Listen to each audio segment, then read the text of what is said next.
Hi and welcome. This is a new series we're beginning. It's our archival series, and we're going to record many professionals both in Hollywood and New York and other places as well, and have them archived on our YouTube channel so you, the students, and students that come after us, will have something to look forward to. So far, we've just started. We've got Sid Williams, a sound mixer. We've got Peter McIntosh, a production manager and producer. And we've got David Sosna, who is an assistant director. And we're looking for many more. So these will be up for you to look at, to understand, to question, and hopefully to learn.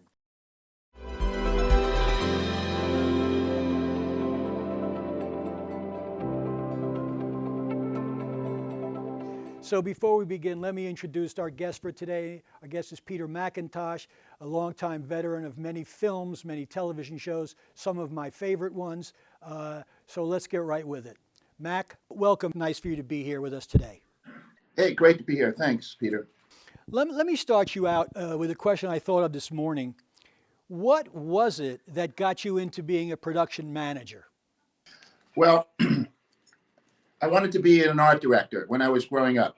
I don't know why, but I was always drawing and stuff. I'm going to be an art director. So I went to art school, and I started getting interested in film courses at Pratt in Brooklyn. And then I went to NYU because it was when they just started the Tisch School of the Arts, the film division. And it was great, it was great. But I remember I was still thinking in terms of art directing or camera or whatever. But I was at the Carnegie Hall Cinema. You remember that, Peter, right? Yeah, sure. It was downstairs, and they had all kinds of foreign films and this and that. And I had my little Volkswagen Bug that I parked on 57th Street when I went to the movie. I came out, and there was these 4 or 5 guys rolling my Bug down 57th Street. And there was a camera and lights and all this shit, right? So I get down there and I'm like, what the F, what are you guys doing? I was legally parked. He goes, oh, I'm sorry. So we're making a movie. And, your car was in the shot and we took the liberty of moving. I said, so you moved my car for the shot? He said, yeah. I said, what movie is it? He goes, Taxi Driver. And I said, and he goes, it's with Sybil Shepherd because, she was a big deal then. Yeah. I said, yeah, it's also with Bobby De Niro. And he goes, yeah. And I saw it was that scene where Scorsese is in the back of the car looking up at the window and Bobby's in the thing. And the guy goes, listen, sir, we're really sorry. I know it's an inconvenience. Here's $100. I'm the production manager. I said, thanks. I want to be a production manager. Hand out the cash. Anyway, that's just an anecdote. I always liked the, putting the crew together and doing all that. It was great. Mac, tell me what a production manager does. In other words, I'm an executive producer. I've got a script I like. I need to hire a production manager. What is that production manager going to do? Well, basically, what the studios and the networks do is says, Peter, here's this script. We're going to budget it for $8 million. Go to Chicago and do it. So basically, let's, for instance, Easy Money or whatever I did in Chicago. I got to go there. I got to meet with the film commission. I got to meet with I got to rent a hotel for the best deal I can possibly get. I got to meet with the Teamsters and have a couple of martinis over a steak lunch. I got to meet with the IA guys, and I got to figure out, I got to hire location people, manage the whole thing. So I hire basically everybody at the direction with the producer, the line producer. So I'm like under the line producer. He looks at the quarters, I look at the nickels. So you hire basically everybody, you make all the deals, and that's those are not always easy to make. And then you manage the production when it's shooting. The AD, the assistant director, works with the director to bring everything he wants, the right number of extras, the right wardrobe, the right amount of stunts to run the set. And I kind of just don't go to the set a lot, but I show up if they're behind schedule or whatever. So the bottom line is I'm responsible for delivering a movie on the budget. When you become a line producer, which I did, you're more responsible. but you're responsible for delivering the movie. And if, God forbid, you go over schedule, you know what happens, and it's not your fault. It's usually a director who can't make up his mind or an actor that shows up late. You're going to hear from the studio.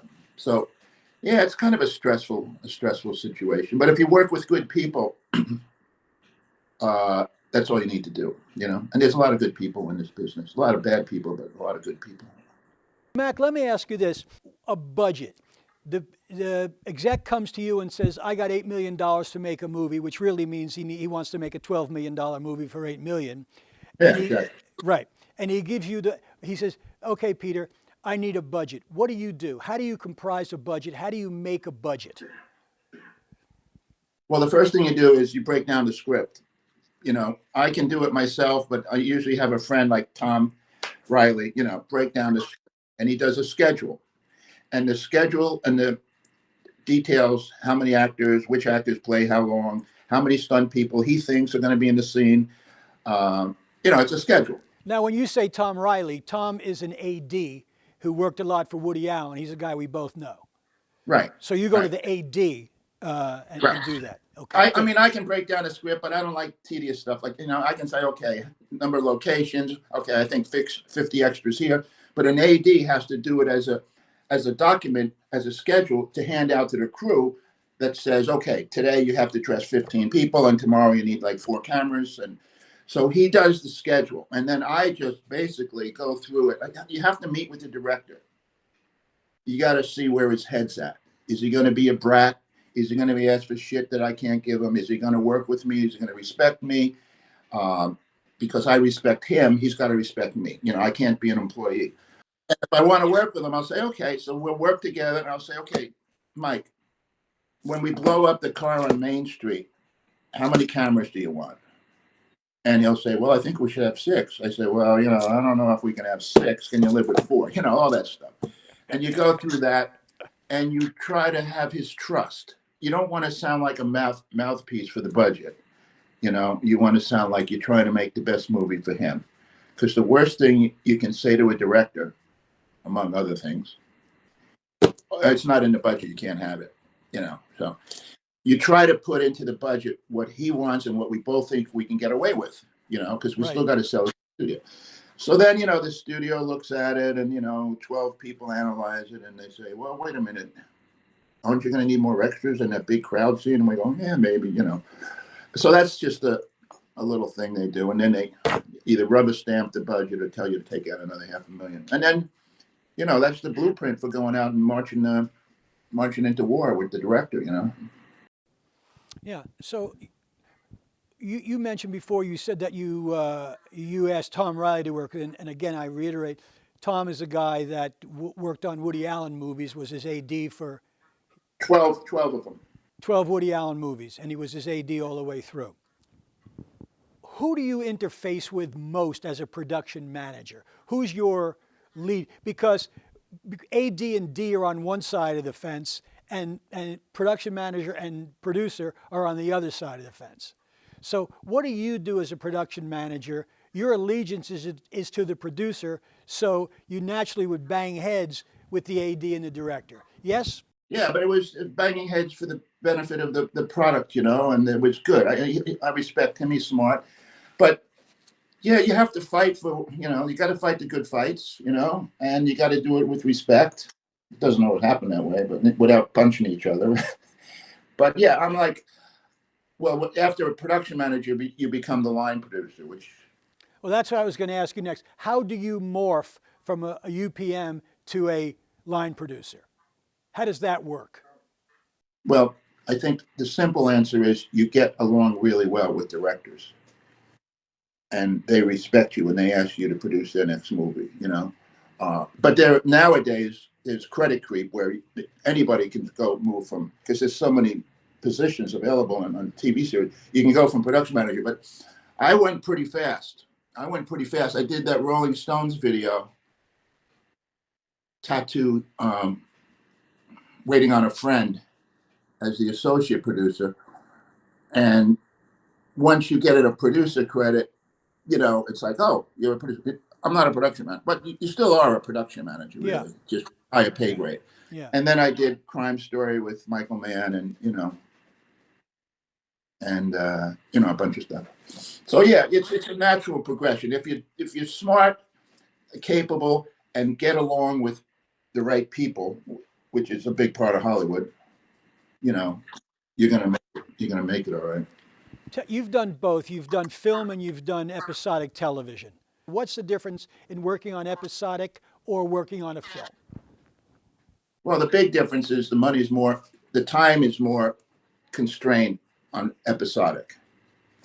You do a movie, you spend 3 months on the budget, you spend 2 months with the production designer, you take 3 weeks to make a major decision, right? And it's okay because you got $40 million and that's the process. And you have meetings and you have all these creative discussions. And then in episodic, you got to get that show shot within 7 days.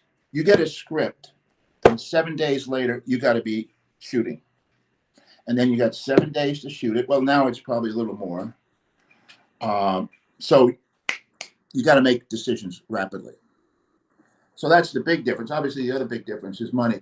But what happened with me is I got lucky because at a certain point, I don't know, it's late 80s, all these high-end directors and producers started making TV, like Michael Mann and Jerry Bruckheimer, CSI.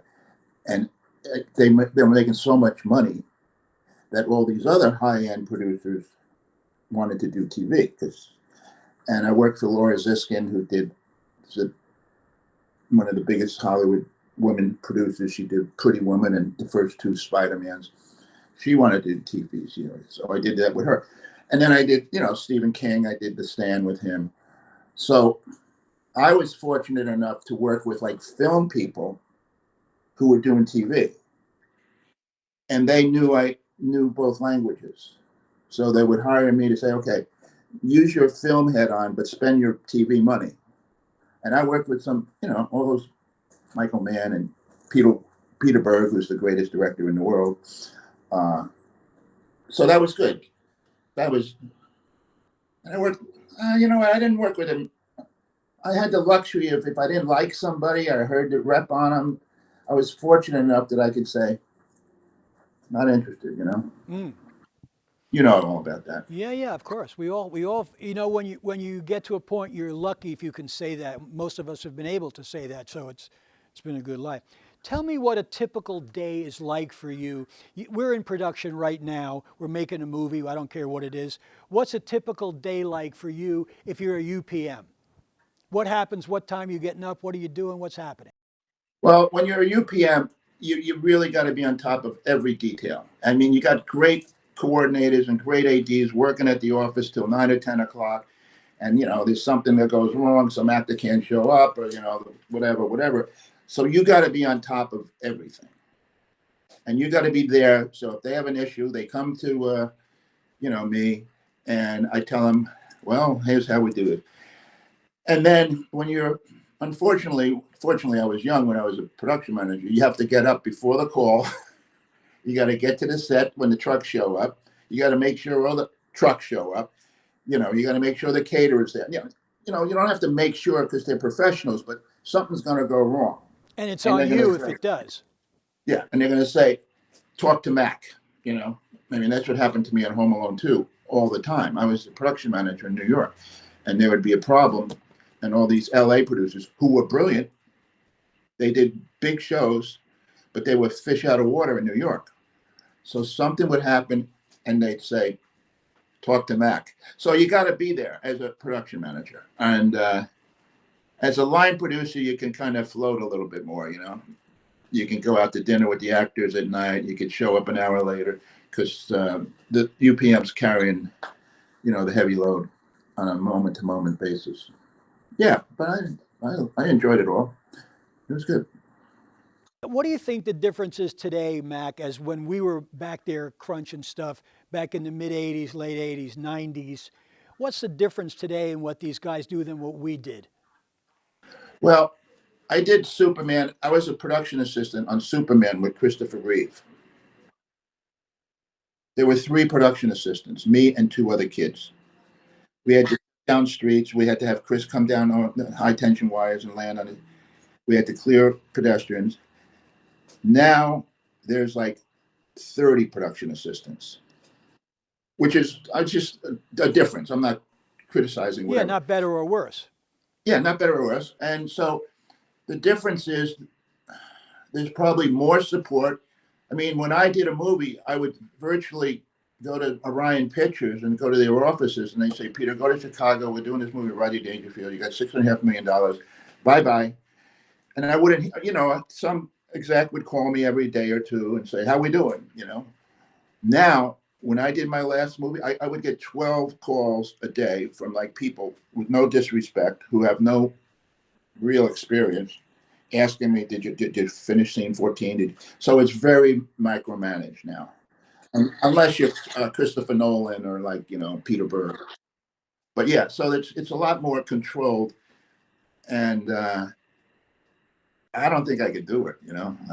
I'm too much of a cowboy to deal with that now. Mac, before we leave, tell me about some of the people that you've worked with who you like. Well, people inspired me. The first one was Michael Wadley, who you guys probably don't know, but he directed Woodstock, and he got an Academy Award for it. And there's 3 very smart people I've worked with. He was one of them, and he made me think bigger. He would inspire me to say, no, I can tell you about it, but he's very, very smart, very arrogant. He's an elitist. He'll tell you about when he lectures at Duke and Oxford and Cambridge, but he's really smart. And he made me say, what? You want to drain the lake to put a stage up for Woodstock 2 and forge the mountains so 600,000 people? And I'm looking at this like mountain and this lake, and he's calling me from Sweden. So he taught me to think bigger. The next guy was Michael Mann, who we all know is brilliant, but he's definitely got to be the smartest guy in the room all the time. And I did Crime Story with him and Manhunter. And he's very talented. You guys know his work. Of course. And he supported me. He was supportive of me. And he challenged me. I like these directors who challenge, who I respect and admire who they are. If you're a knucklehead, I'm not going to fucking listen to you, But if you're working and then it was, of course, Stephen King, which is a whole nother scenario. I mean, the guy would show up in the office